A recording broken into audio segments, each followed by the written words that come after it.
Ay, shoutout nga pala sa vlog ni Boss Jeep 5. O salamat sa lahat ng mga viewers dyan, sa mga followers. So, visit lang din po sa, kung gusto nyo mga katawanan na vlog, visit kayo sa Balong Barbershop Digos page po.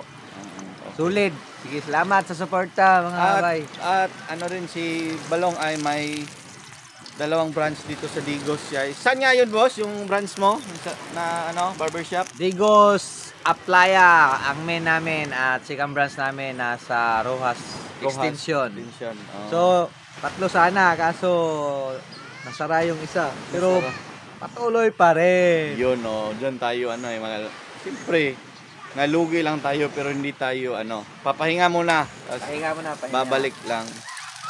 At tingnan natin ito sila, guys, nagluluto siya ng itlog dito. Ayan, yan, di ba? Magaling kasi ito siya magluto. Kung hindi nyo na ipagtatanong, guys, itong si Balong ay nung kabataan niya ay mahilig talaga ito siya magluluto. Pero nung first time niya nagluto, guys, yung nilagang itlog, ay nahilaw pa, guys. Ganyan siya kabakis. Kulang sa init. Pero biro lang yun, huwag niyong seryosohin yun. Boss, ito may tatanong ako sa iyo, ito lang.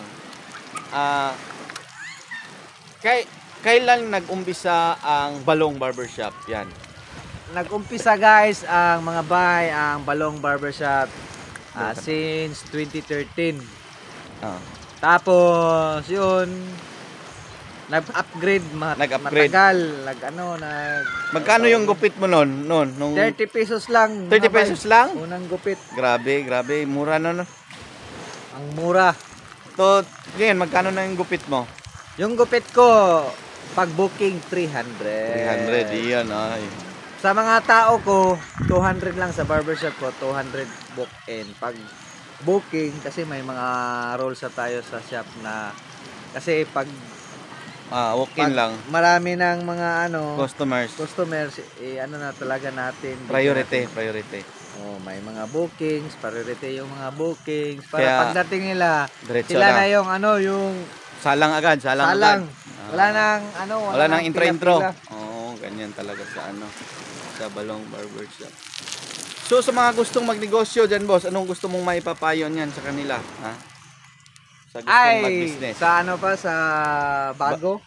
Sa gustong mag-business dyan. So, welcome to the club. Yun lang. Basta tuloy lang ang laban. Lugi man o panalo. Basta tuloy lang. Tulad namin lugi, pero tuloy lang. Saan ba yung branch mo na nalugi? May nalugi ka na bang branch? Ikwento mo naman sa kanila para meron din silang idea. Teka lang. Sige, saglit lang Natin si Balong, guys, dito lang siya sa gilid. Pero nagluluto siya ng ano yan, boss? Niluluto mo? Kasi mayaman tayo, ayaw natin kumain ng mga pork, dapat beef. Maarte kasi yung guys. Ganyan talaga mga negosyante, guys. Tingnan nyo naman yung namin, corn beef po yan sa Sa yan, sa palengke. Tinurog ko na lang. Actually, yung lagayan niya maganda. Ito lagayan niya, Yun, Shout out Carne Norte. Carne Norte lang sa pala. So saan na nga tayo natapos, boss? Okay na ka ma-interview, boss? Pwede na. So, may papayo mo nga sa gustong magnegosyo ng barbershop? Yung hindi marunong, tsaka yung marunong. Sa hindi marunong muna tayo. Hindi marunong. Tapos may kapital siya, may pera. Sinasabi ko sa inyo, wag? Bakit naman? Masisira din ang buhay nyo. Pero bakit? nagdepende kasi yan. Sige daw, explain mo daw. Kung may diskarte ka sa negosyo, pwede. May diskarte ka sa entrepreneur, pwede. Kung hindi ka barbero. Kasi lahat ng mga entrepreneur, sulit yan. Kasi in-study yan nila kung paano patakbuhin yung... So pwede din magnegosyo. Basta kailangan galingan mo. Kailangan pera. Pera. Tapos magaling kang negosyante. Pwede pala yun.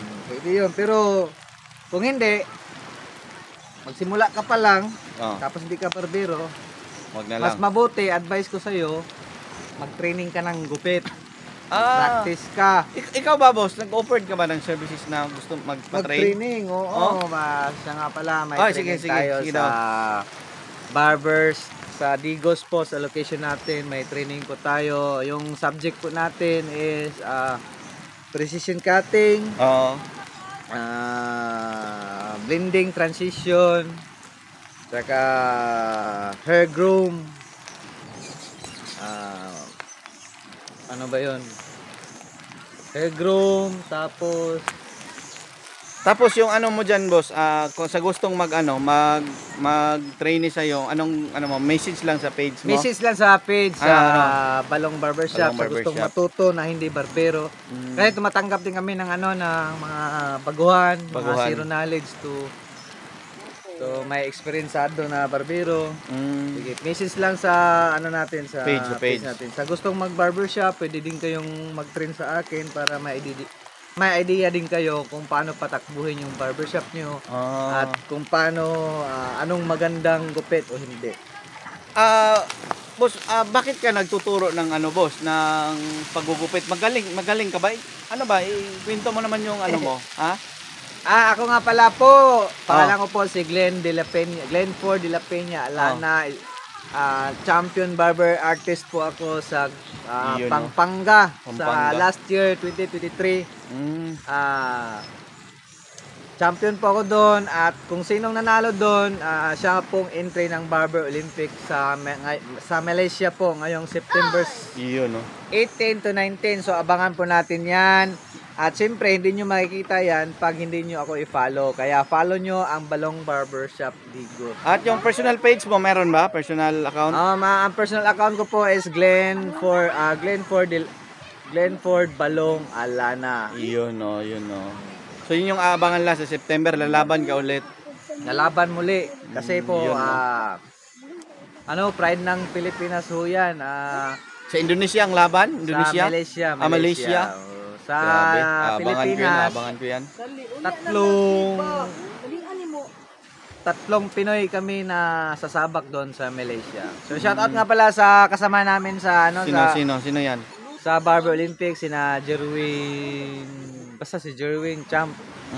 Shoutout sa dyan, tsaka si Bricks Champ. Shoutout. Yan yung mga kasama ko doon sa Malaysia. Grabe, ang galing. Punta siya ng Malaysia, guys, ha? So, boss, may tatanong pa akong isa, no? Nabanggit mo kanina na minsan ka nang nalugi.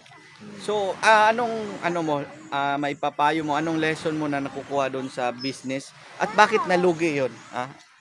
Anong problema? Anong problema doon? Payo ko sa unang step, siyempre may mga pagkamali talaga na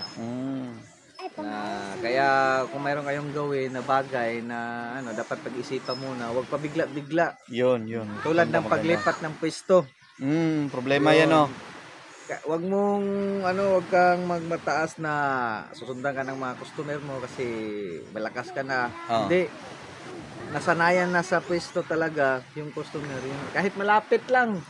Kahit dyan lang sa malapitan, basta lumipat ka, panigurado. Talaga maapektuhan talaga yung benta mo.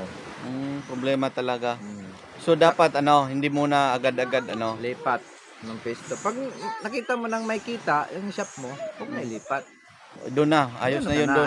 Ayos na yun. Magdagdag na lang siguro, no? Dagdag na lang.